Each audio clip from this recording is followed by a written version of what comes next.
আমি এমন একজনকে ক্ষমা করতে পারছি না যে আমার পরিবারকে ক্ষতি করেছে।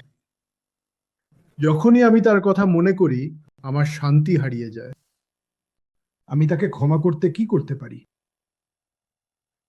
আচ্ছা, এটি একটি সাধারণ সমস্যা যা অনেক মানুষ সম্মুখীন হয়, যদিও সবাই এতটা সৎ নয় যে তারা স্বীকার করে যে তারা ক্ষমা করতে সংগ্রাম করে।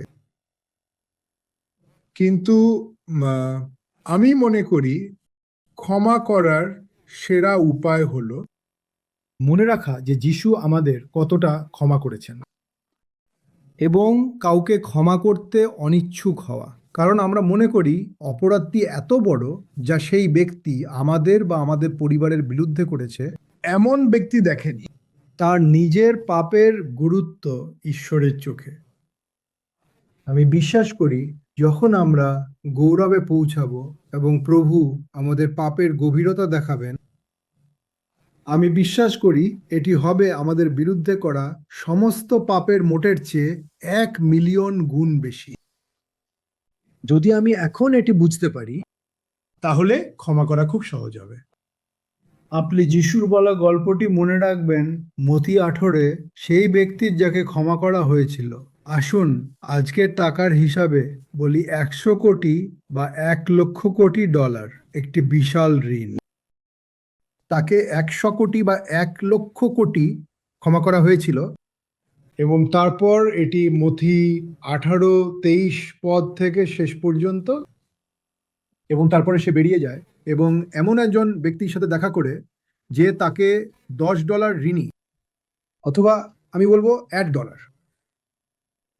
এবং সে তাকে গলা ধরে ধরে আদালতে নিয়ে যায় এবং তাকে বন্দি করে রাখে, কারণ সে সেই $1 পরিশোধ করেনি যখন সে রাজাকে $100 কোটি ঋণী। এবং যখন রাজা এটি শুনলেন, রাজা বললেন, তুমি দুষ্ট দাস, আমি তোমাকে এত বড় ঋণ ক্ষমা করলাম এবং তুমি সেই ব্যক্তিকে $1 ক্ষমা করতে পারলে না। আচ্ছা, আমি যা ক্ষমা করেছি তা আমি আবার অক্ষমা করব। এখন অনেক মানুষ এই প্রশ্ন করে, ঈশ্বর কি কখনো যা ক্ষমা করেছেন তা অক্ষমা করবেন? আচ্ছা, এই দৃষ্টান্তে তিনি তাই করেছিলেন এবং এই দৃষ্টান্তটি যিশু দ্বারা শেখানো হয়েছে, যিনি পিতা এবং অনন্তকাল এবং ক্ষমা সম্পর্কে সবকিছু জানেন। এবং দৃষ্টান্তটি শেখায় যে যে পাপ ক্ষমা করা হয়েছিল তা তার অ্যাকাউন্টে পুনরায় যোগ করা হয়েছিল এবং যে কারাগার থেকে সে পালিয়েছিল তাকে অবশেষে সেখানে পাঠানো হয়েছিল। এবং অন্যটি হলো যিশু যা বলেছিলেন মতি অধ্যায় 6।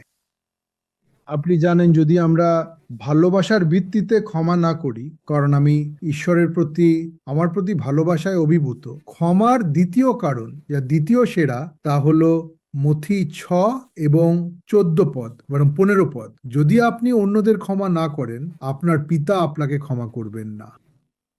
তাহলে ক্ষমার প্রথম কারণ যা আপনি কেবল উদ্ধৃত করেছেন তা হলো, আমি স্বীকার করি ঈশ্বর আমাকে কতটা ক্ষমা করেছেন এবং আমি তাই অনুভব করি যে আমি অন্যকে ক্ষমা করা উচিত। এটা কি সত্যিই সত্য যে যদি একজন ব্যক্তি অন্যকে ক্ষমা না করে তবে সে নরকে যাবে? কিছু মানুষ বলে, আমি খুব শক্তিশালী র্যাডিক্যাল প্রচার করি। আমি শক্তিশালী প্রচার করছি না, যিশু যা বলেছিলেন তার চেয়ে বেশি শক্তিশালী নয়। আসুন পড়ি মথি 6:15। যদি আপনি অন্যদের ক্ষমা না করেন, আপনার পিতা আপনার অপরাধ ক্ষমা করবেন না। এবং যদি আপনি সেই অবস্থায় মারা যান, কাউকে ক্ষমা না মা না। রোমান ক্যাথলিকরা যেমন শেখায় কি এমন কোনো ভবিষ্যৎ স্থান আছে যেখানে আপনি ক্ষমা পেতে পারেন? কোনো ভবিষ্যৎ স্থান নেই।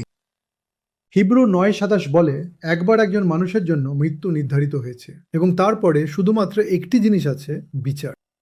তাই এ কারণেই আমি বলি, যদি একজন ব্যক্তি অন্যকে ক্ষমা না করে মারা যায়, এটি একবার মৃত্যুর জন্য নির্ধারিত এবং তারপরে বিচার। এবং যদি সে মারা যাওয়ার আগে ক্ষমা না পায়, তাহলে পরে কোনো ক্ষমা নেই। এখন আমরা সিএফসি গির্জায় কিছু মৌলবাদী জিনিস প্রচার করি, কিন্তু যিশু যা বলেছিলেন তার চেয়ে বেশি মৌলবাদী নয়। এবং আমি ভাবছি, আপনি কি কখনো কোনো প্রচারককে এটি বলতে শুনেছেন যে আপনি যদি কাউকে ক্ষমা না করে মারা যান তবে আপনি নরকে যাবেন? এখন যদি আপনি মথি 6:15 অন্য কোনো ব্যাখ্যা পেতে পারেন, দয়া করে আমাকে ব্যাখ্যা করুন। অন্য কোনো ব্যাখ্যা খুঁজে পাওয়া অসম্ভব। আমরা কি মারা যাওয়ার পরে কিছু ক্ষমা আছে? যদি আপনি অন্যদের ক্ষমা না করেন, আপনার পিতা আপনাকে ক্ষমা করবেন না। তাই আমাদের অন্যদের ক্ষমা করার দুটি কারণ আছে। একটি হলো আমরা ঈশ্বর আমাদের কতটা ক্ষমা করেছেন তা দেখে অভিভূত, এবং দ্বিতীয়ত, যদি এটি আপনাকে সাহায্য না করে, অন্তত বিচার ভয়ের কারণে আপনাকে ক্ষমা করা উচিত।